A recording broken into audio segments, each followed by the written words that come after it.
Hello friends and YouTubers, this is Chloe with another Blender to IMVU tutorial.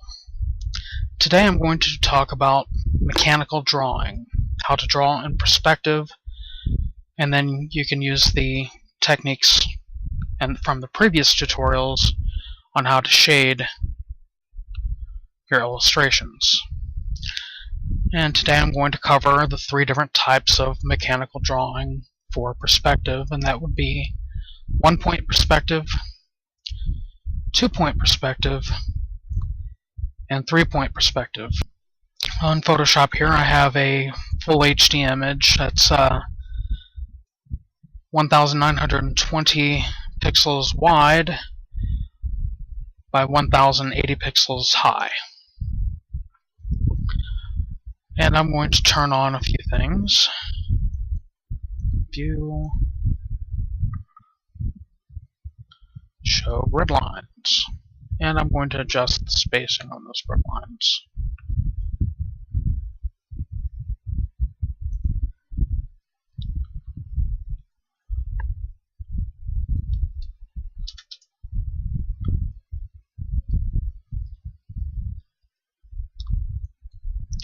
Now these spacings can be set up any way you want them to, but I'm just have them set at 64 by 64 pixels.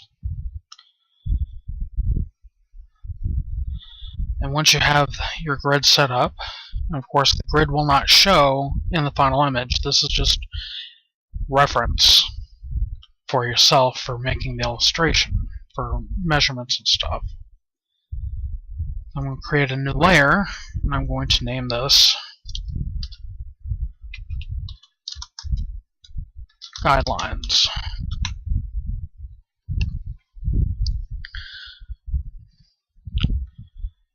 And I'm going to choose any color you want. I'm choosing red.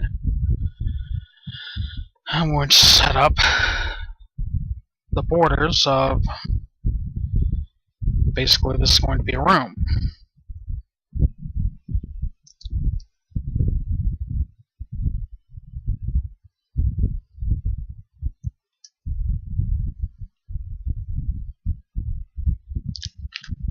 A room that we will be looking into.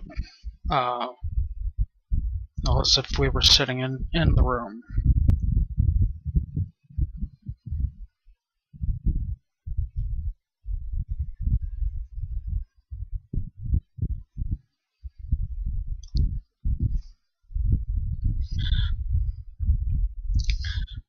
Oh yes, and if you have Photoshop, I'm not sure about the other imaging programs out there.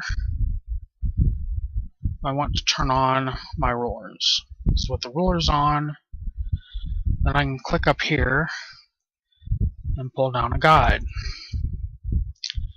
And this guide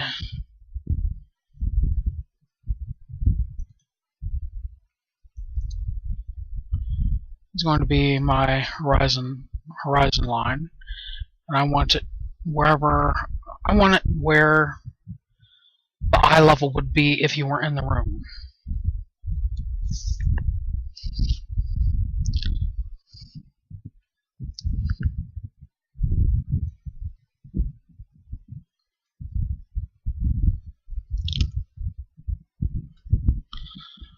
And I want to pick a center point. And actually, the best way to do this would be create a new layer for this temporarily. Basically, create an X between the corners of the room, and that will automatically show you where the center point is. And then go back to the grid lines, and the center point is right here. So we no longer need that X. Delete it. Delete.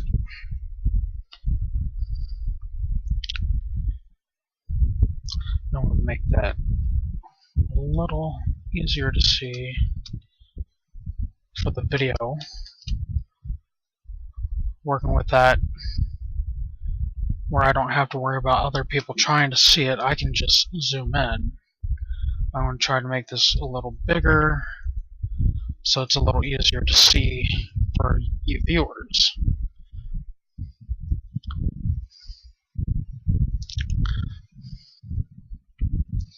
And now what I'm going to do, decrease my brush size again, or pencil in this case. I'm going to basically do what I just did, but instead of going from corner to corner, I'm going from corner to that center, what's called a vanishing point on the horizon line. This is where every line, well, not every line, but every line that's going away from the camera view will be vanishing towards.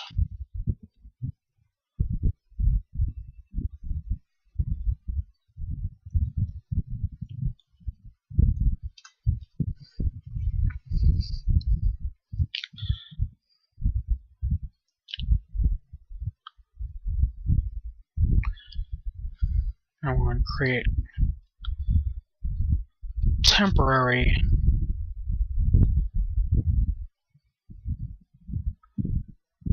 vanishing points here and here.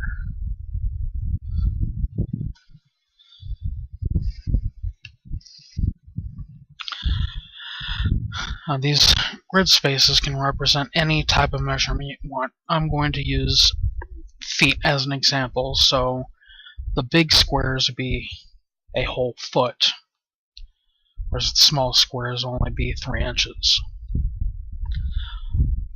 But that's if they're measured, like the height of this room would end up being 1, 2, 3, 4, 5, 6, 7, 8, 9, 10, 11, 12, 13 feet high.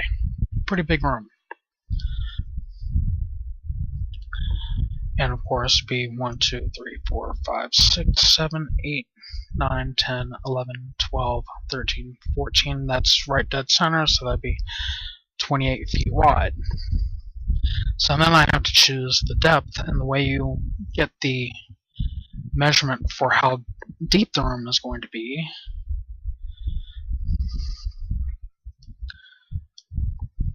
I have to make another layer for these other temporary lines, and I'm going to make this a different color.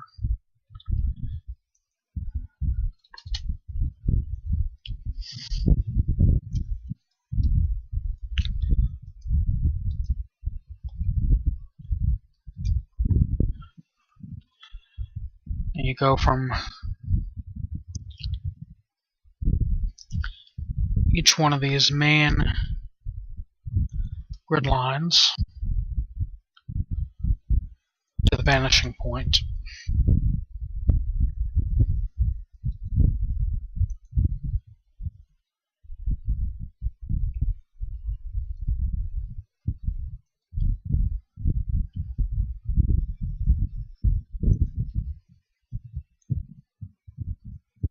Now, if I was doing this on paper, I would actually have this temporary vanishing points that I'm using to make these green lines actually off the paper. I'd put a little piece of masking tape that's in line with the horizon line on each side to make these little temporary lines going to those vanishing points, because actually the further you have those vanishing points, the more realistic the perspective is going to look. But basically that's why I did what I did here as far as making this border around. So I'm going to crop out those vanishing points. So yeah, if you're not doing it on paper, that's what you do. You just make the image larger than what you actually plan on the final image being, and then crop it down to the final size you want it to be. Now, you don't have to do this with the other vanishing point if you're doing this in digital media. Actually, you don't have to do it if you're doing it with paper and pencils either. So basically what you're going to do is these lines are going to tell you where these measurements are along this line. I'm going to zoom in here.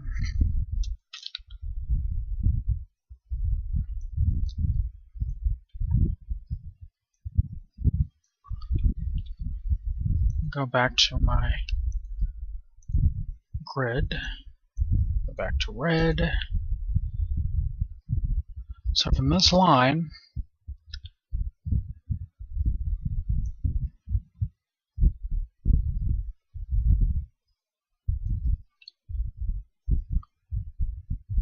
just click on the line and draw it over. Click where the green and red line meet and draw it over. If you have a T-square would work best for this, although ruler would work as well if you're using non-digital medium.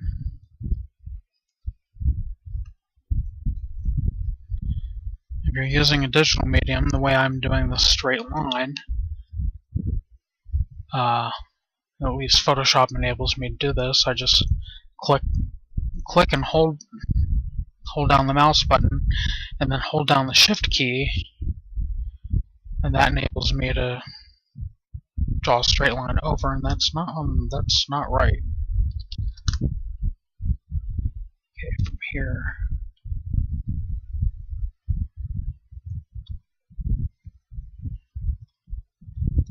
For some reason didn't line up right. Probably because my lines are just too thick. They should be getting progressively wider and wider as I go down. Okay, yes, I understand why it's not spacing these right. Because the grids are currently showing, which I don't need them to show right now, it's wanting to snap to the grid.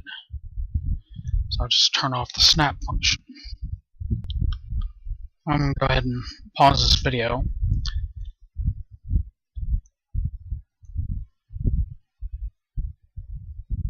So basically I'm just going to keep repeating this until I have all those guidelines done for the depth measurement.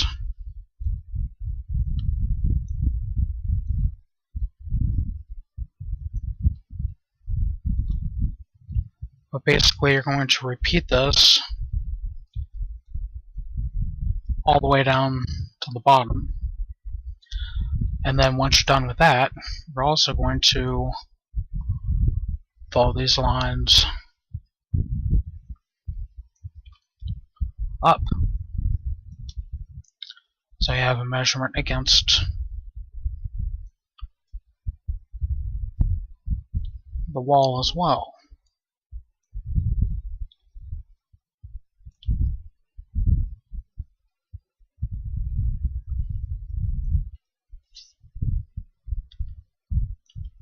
And basically you're going to do this all the way around. So you have a good idea where to place things on the wall.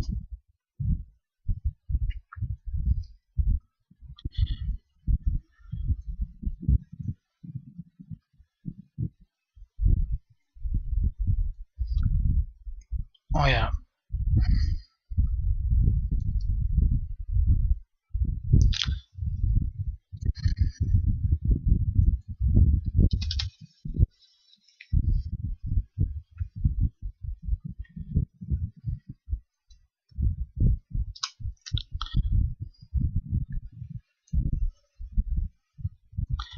And you're also going to have lines from the center vanishing point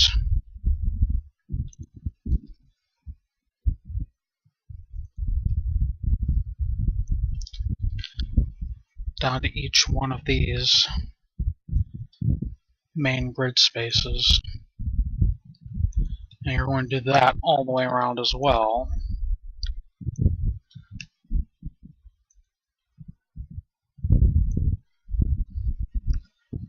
So basically what that's going to give you after you do this, and you're basically going to go back to the grid lines,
and this is what you're looking for. You're going to have grids on the floor,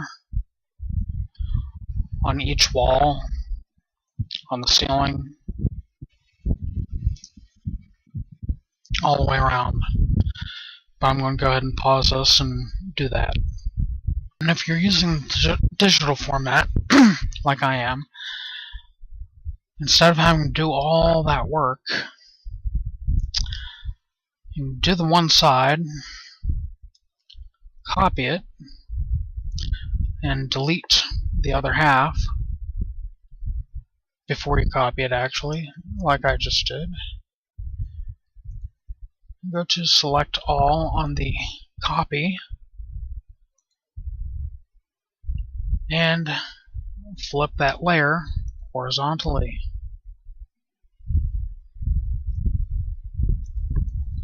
Of course, line it over to match up.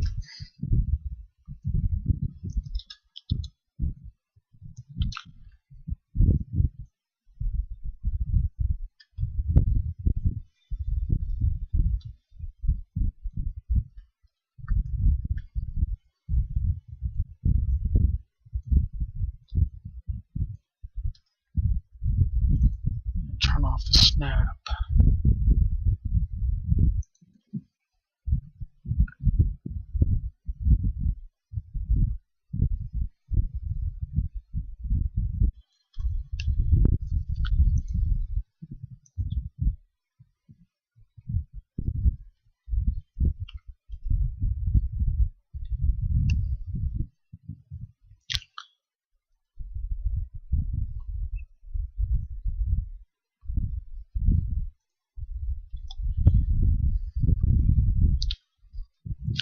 So once you have your grid set up, you no longer need that temporary reference lines. And you're going to create a new layer, but first make this one about 50% transparent.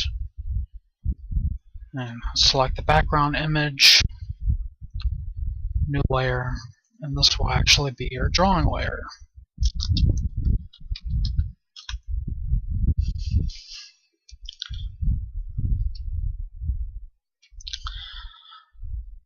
And I'm just going to make this a room, and I'm going to draw on a couch. But before I actually do that, I'm going to create another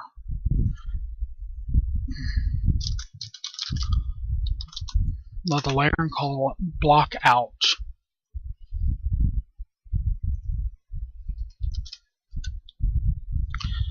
We're going to block out the rough dimensions of a couch.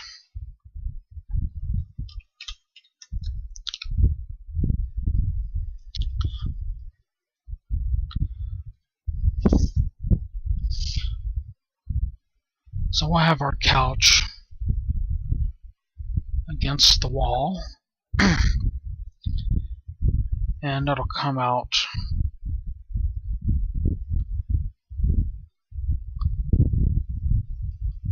about 3 feet.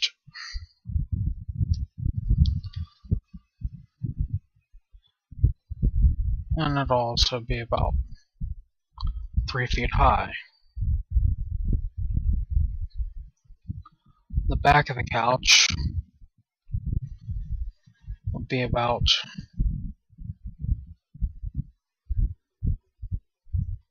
half a foot wide.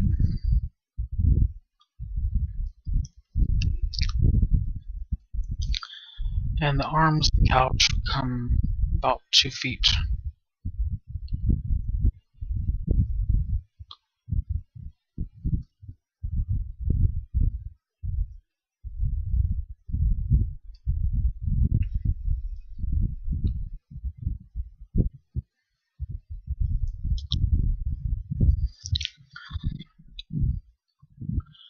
And the couch will be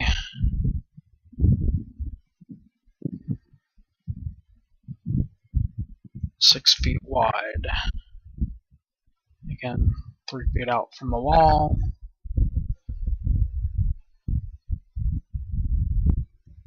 Three feet high, and about half a foot thick for the back of the couch.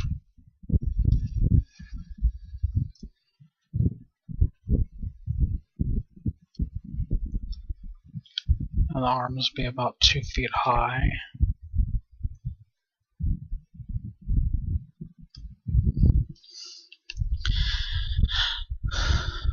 And the arms also be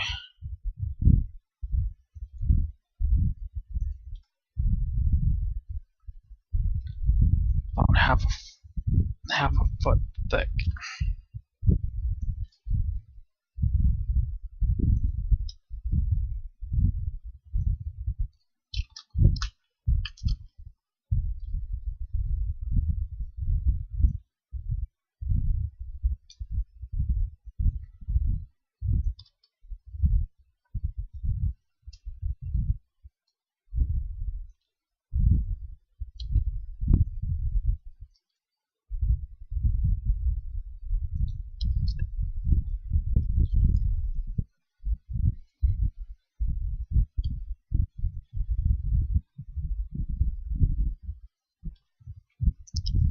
And on the inside,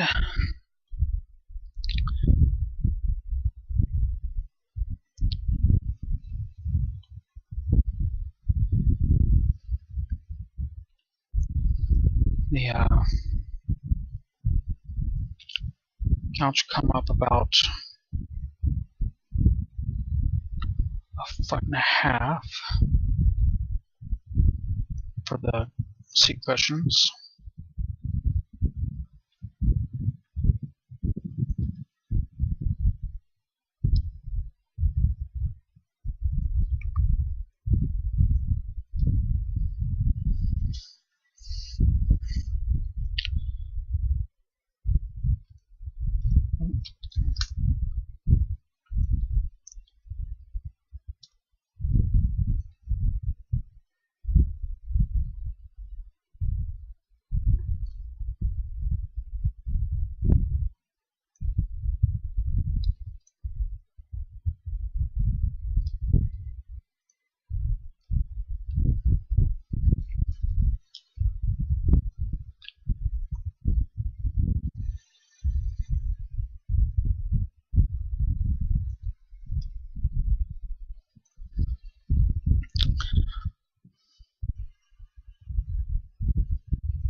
So now that you have the couch blocked out in perspective, based on the 1-point perspective where all the lines going away from the camera, not directly perpendicular to the camera, will be vanishing towards that vanishing point.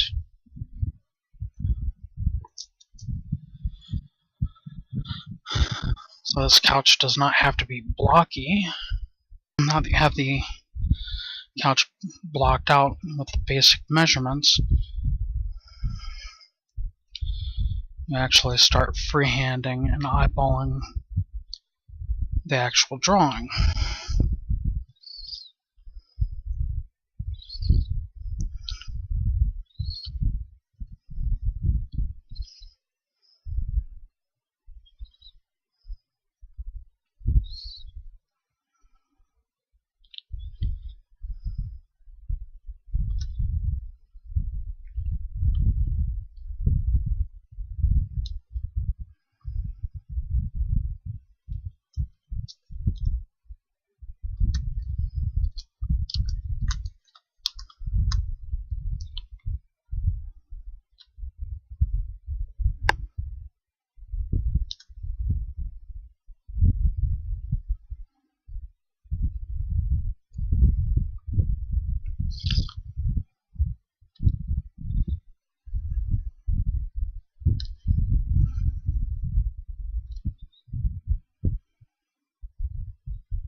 And that's how you get 1-point perspective for drawing. And of course, you just go over and do your shading like we did in the previous tutorials. And now we're going to cover 2-point perspective, basically using the same settings we had before, but I made my grid spaces a little larger here. And in this one, we're going to have 2 vanishing points instead of just 1. And again, the vanishing points should be as far away from the center as possible. And of course, along the horizon line. Of course, that horizon line can be anywhere you want it, but I'm going to keep it in the same spot. And what we're going to do is draw a cube in 2-point perspective. My cube that I'm going to draw is going to be 4 spaces by 4 spaces by 4 spaces. And it's not going to be in the direct center, it's going to be a little off center. So this here is pretty much in the center. I'm going to do it slightly off center, so set a point here and make a line to the vanishing point there.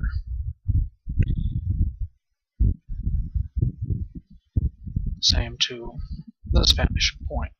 And as I said, it's going to be 4 by 4. So 4 spaces over to get the depth, and draw that to the vanishing point. And 4 spaces on the other side to get the other side of the cube. And you see we have a square in perspective. This corner here, because it's measured, this is where the actual measurement is along this line and this line.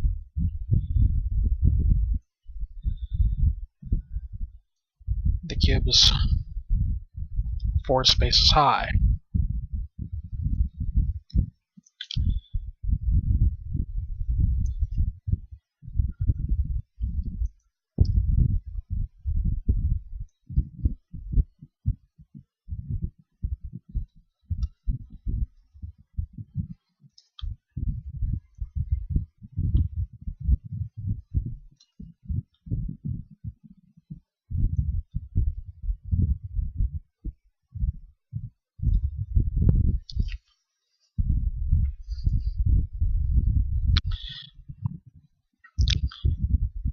So that's basically our cube in 2-point perspective, and that's fine if that's all you want is a cube. If you wanted to do a little more and just using a cube-shaped block N, like for example, we can turn this into a cylinder. You just have to take those end lines and connect them to the vanishing point on the opposite side. So you basically have this would be the top of the cylinder, and that would be the bottom of the cylinder. And you need to find the middle point, and that's why I did 4 by 4. It's a little easier. So the middle point of this line would be in line with this point here.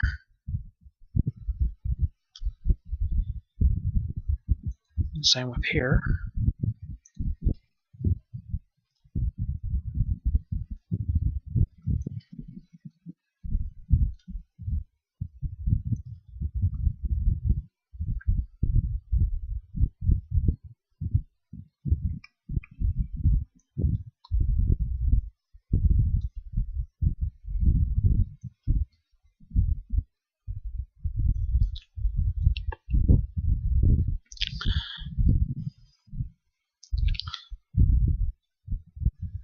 And you want to connect those center lines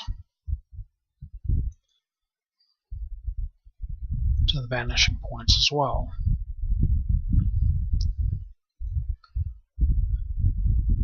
And you also want to cross the corners.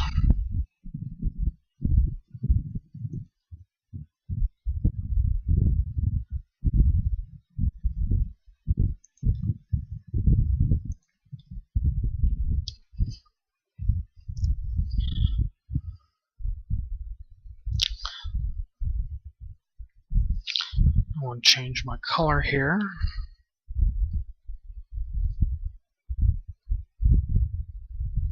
To make this a little easier to see.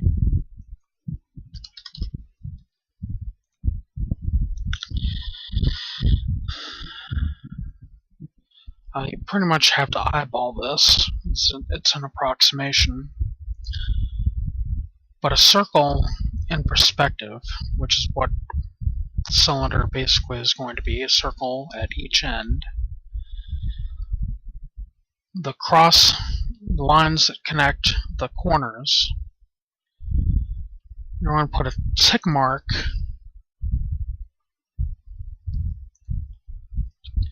and put that over top of the grid line so it's a little easier to see.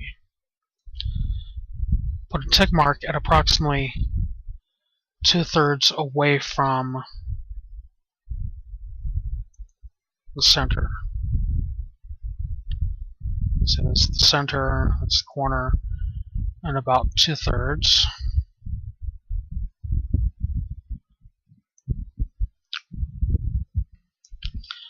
And you do the same thing for the top.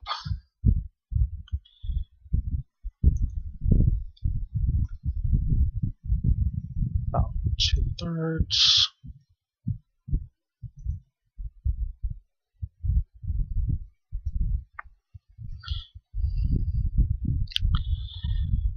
So the circle is going to line up and it's going to touch these midline points. But it's not going to touch the corners because it's going to curve in.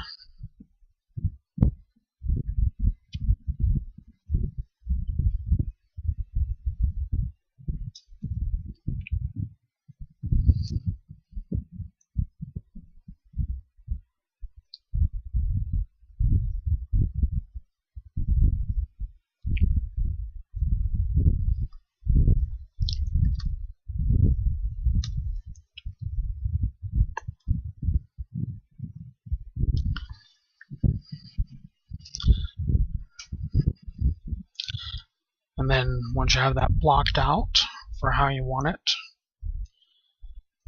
basically this back edge you're not going to need, because from this perspective where it's actually extending above the horizon line, it means this edge here is the front edge.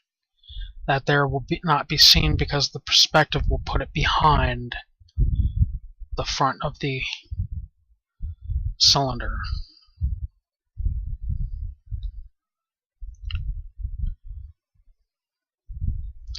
And then you can either go back over this freehand, or if you want more control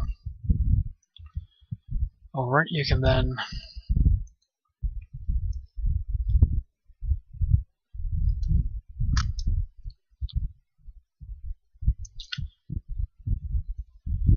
use a path.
Or if you wanted to, you could turn that cylinder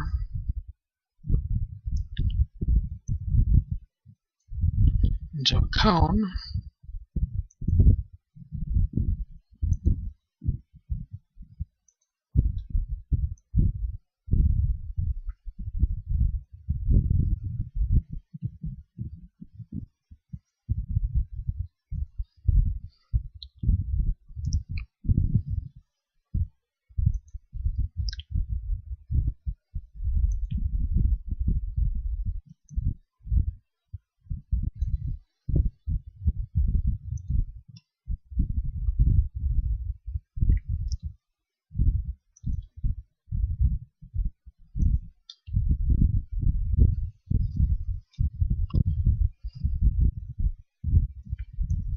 Or a pyramid.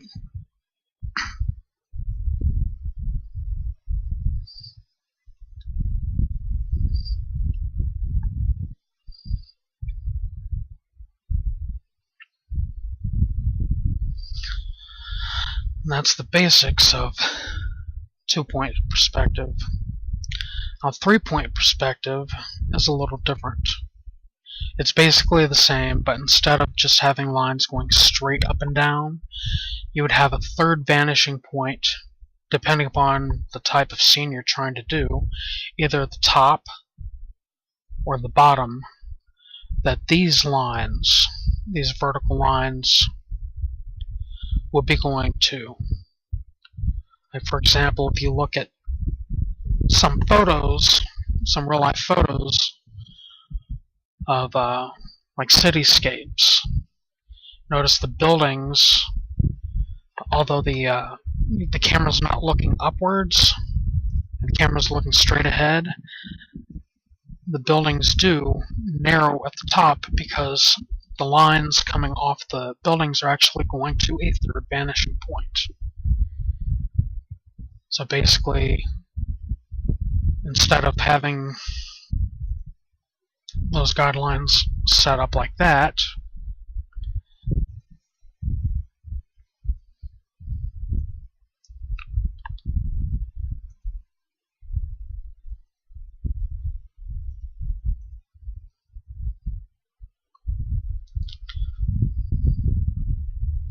I'm going to move this down.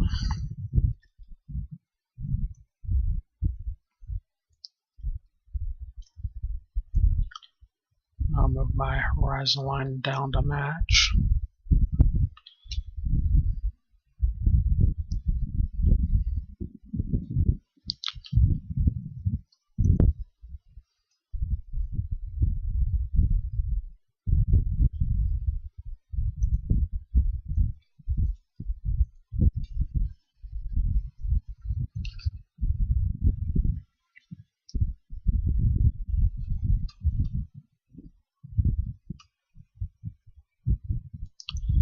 Third vanishing point there.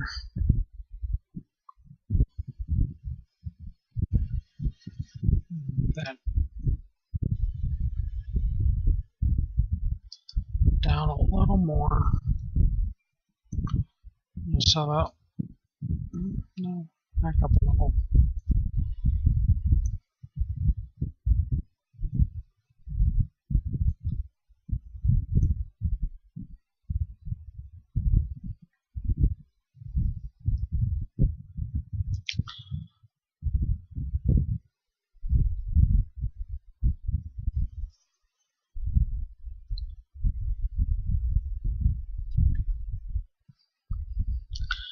So instead of having these vertical lines like this, I'm going to have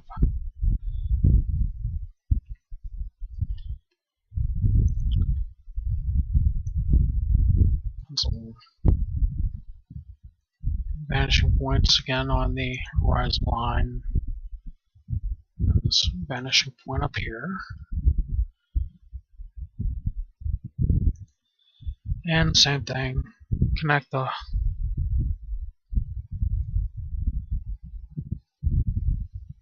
those lines to the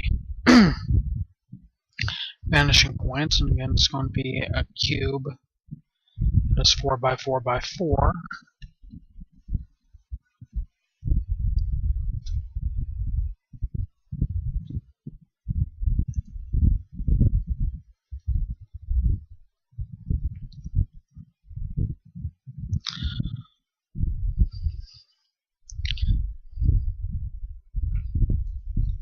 Actually, I'm going to line that up in the center here. So I'll erase that vanishing point.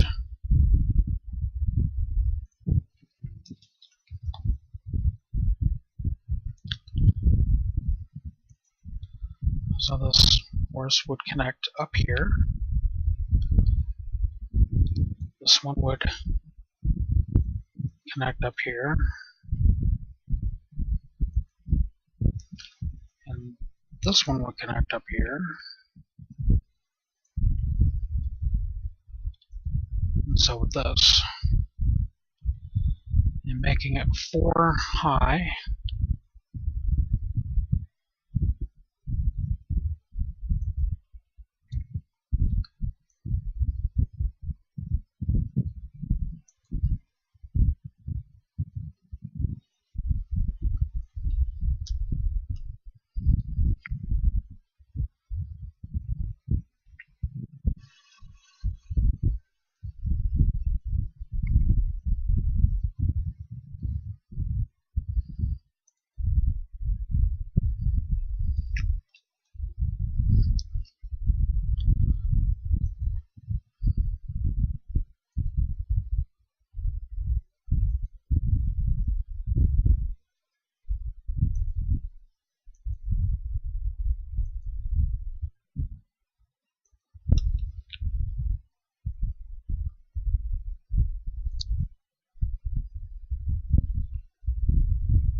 So that's what your cube would look like in 3-point perspective. So it's not.